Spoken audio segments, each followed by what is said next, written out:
السلام عليكم ورحمة الله وبركاته. من بين الأحرار في العالم خرج الداعية محمود الحسنات ليزلزل المنبر نصرا لرسول الله. شاهدوا هذا الأسد ماذا قال. وما زال دعاة التسامح ينادون بالعفو وبالتسامح. والله قد نعفو عن كل شيء في الحياة، والله قد نتسامح بكل شيء في الحياة إلا عن عرض رسول الله، إلا عن عرض وشرف رسول الله صلى الله عليه وسلم، فدونها الأرواح، دون عرض النبي الأرواح والرقاب والأنفس تدود عن حياضه صلى الله عليه وسلم. نحن أحبتي نسرد هذه القصص في زمان الجبن، في زمان نقول فيه يا رسول الله عذرا، كنا والله نود أن نفديك بالدماء، كنا نود أن نفديك بالأرواح، لكن الجبن ينخر أجسادنا، لكن الجبن ينخر أجسادنا. والأرادل من حكامنا يحكمون. أحبتي، مر النبي صلى الله عليه وسلم بعبد الله بن أبي بن سلول، فغطى عبد الله بن أبي بن سلول أنفه بعمامته، ثم نظر إلى النبي صلى الله عليه وسلم فقال: اذهب عنا، اذهب عنا، فلقد آذانا نتن حمارك، فلقد آذانا نتن حمارك. فقال يومها صاحب رسول الله صلى الله عليه وسلم عبد الله بن حذافة، قال: والله إن نتن حمار رسول الله صلى الله عليه وسلم أطيب ريحا منك، والله إن نتن حمار رسول الله صلى الله عليه وسلم هو أطيب منك.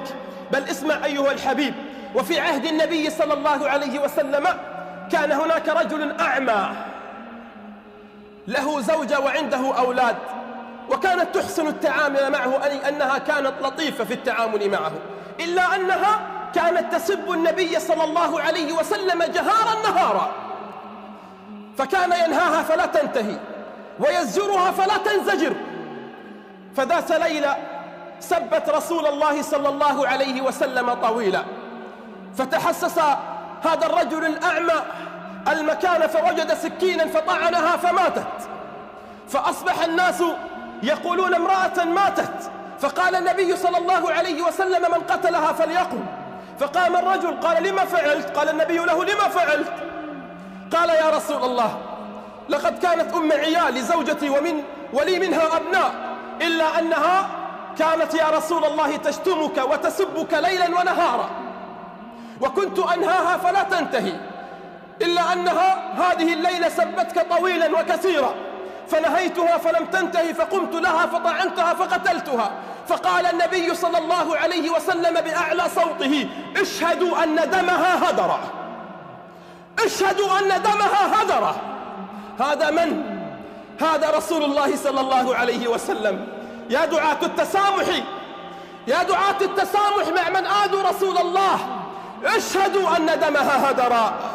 بل يا أحباب، إن رجل اسمه ابن خطل، وقبل أن نذكر هذه القصة اسمعوا إلى أنس رضي الله عنه الذي يخبر عن رجل نصراني في زمن النبي صلى الله عليه وسلم.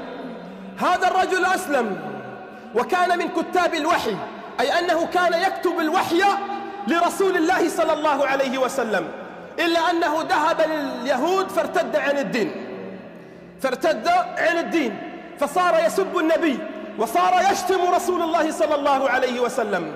فدعا عليه النبي صلى الله عليه وسلم فقال: اللهم اصنع به آية، اللهم اصنع به آية.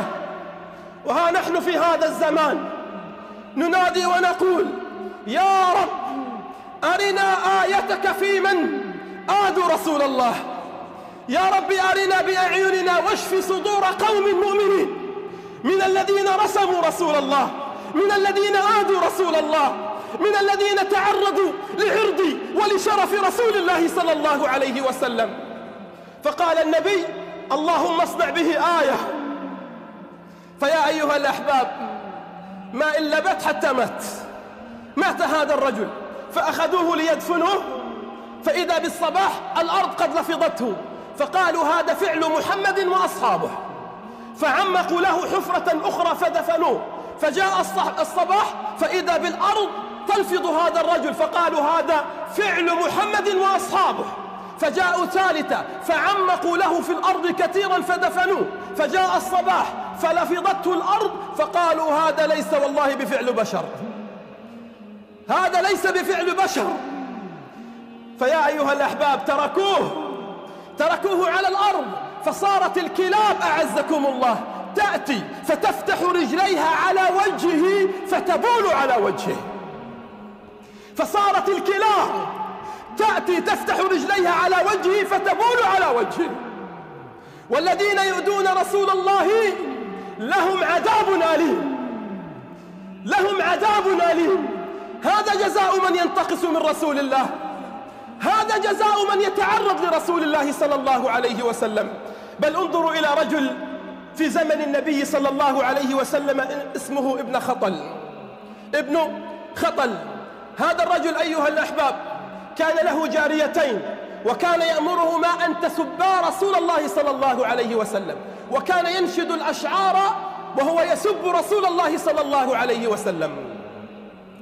فلما جاء النبي صلى الله عليه وسلم بعد فتح مكة، اسمعوا أيها الأحباب، هذا رسول الله لا مزاح ولا تهاون في قضيته.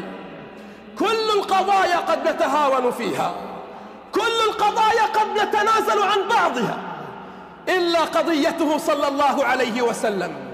فلتسمع ذلك فرنسا، وليسمع ذلك دعاة التسامح. إلا رسول الله دونه الدماء ودونه الأرواح. أيقول أمتي أمتي يوم القيامة، ونقف اليوم لنقول الواحد منا نفسي نفسي؟ أيقول يوم القيامة أمتي أمتي، واليوم نقف ليقول الواحد منا نفسي نفسي؟ والله لا بارك الله فينا، لا بارك الله فينا إن خلص إلى رسول الله صلى الله عليه وسلم في زماننا. قل للذي شتم الرسول محمدا، قل للذي شتم الرسول محمدا ستنال منك أسنة ورماح. قل للذي شتم الرسول محمدا ستنال منك أسنة ورماح، وتداس بالأقدام بلا هوادة، وتزال منك خوادم وجناح. والله كل من تعرض لرسول الله سيداس بالأقدام دون هوادة، وتزال منه خوادم وتيجان. أحبتي، فجاء النبي صلى الله عليه وسلم بعد فتح مكة، وقال يومها من دخل المسجد فهو آمن، ومن دخل داره فهو آمن. وإذا بابن خطل يذهب إلى أسوار الكعبة فيتمسك ويحتمي بأسوار الكعبة، يتعلق بأسوار الكعبة. فقال يا رسول الله إن ابن خطل الذي كان يسبك ويشتمك متعلق بأسوار الكعبة، متعلق بأسوار الكعبة. فقال النبي صلى الله عليه وسلم اذهبوا فاقتلوه. أيها الحبيب، متعلق بأسوار الكعبة، لكن سب النبي لا مزاح فيه، لكن شتم النبي لا هوادة فيه. قال النبي وهو متعلق بأسوار الكعبة، قال اذهبوا فاقتلوه. وهذا جزاء كل من يتطاول عن رسول الله. وأبشركم أيها الأحباب، أبشركم أيها الأحباب أن فرنسا في زماننا هذا رغم العلم ورغم الحزن لابد أن نقول لها شكرا. لماذا نقول لها شكرا؟ لأنها وحدت الذاكر والغافل، لأنها جمعت أمة محمد صلى الله عليه وسلم، الصالح فيها والطالح. أما رأيتم الشباب، أما رأيتم حتى غير الملتزمين، أما رأيتم الناس على قلب رجل واحد ينادون نحن فداك يا رسول الله، حتى يعلم العالم بأسره. وتعلم فرنسا الماكرة، تعلم فرنسا الماكرة ويعلم أذناب البقر أن هذه الأمة تمرض ولا تموت، أن هذه الأمة تمرض ولا تموت، وأننا جيش تعداده 1.5 مليار مستعد على أن يجهز جيشا دفاعا عن رسول الله، ولا هوادة في ذلك ولا مزاح في ذلك. يا فرنسا، يا فرنسا، قد مضى وقت العتاب. يا فرنسا، قد مضى وقت العتاب وطويناه كما يطوى الكتاب. يا أيها الأحباب، يا أيها الكرام، هذا رسول الله صلى الله عليه وسلم، وهذه سيرته، وهذا أبي القاسم صلى الله عليه وسلم. لا تترددوا أن تفدوه، قاطعوا منتجاتهم حتى يعلموا أن هذه الروح تذهب فداء لرسول الله.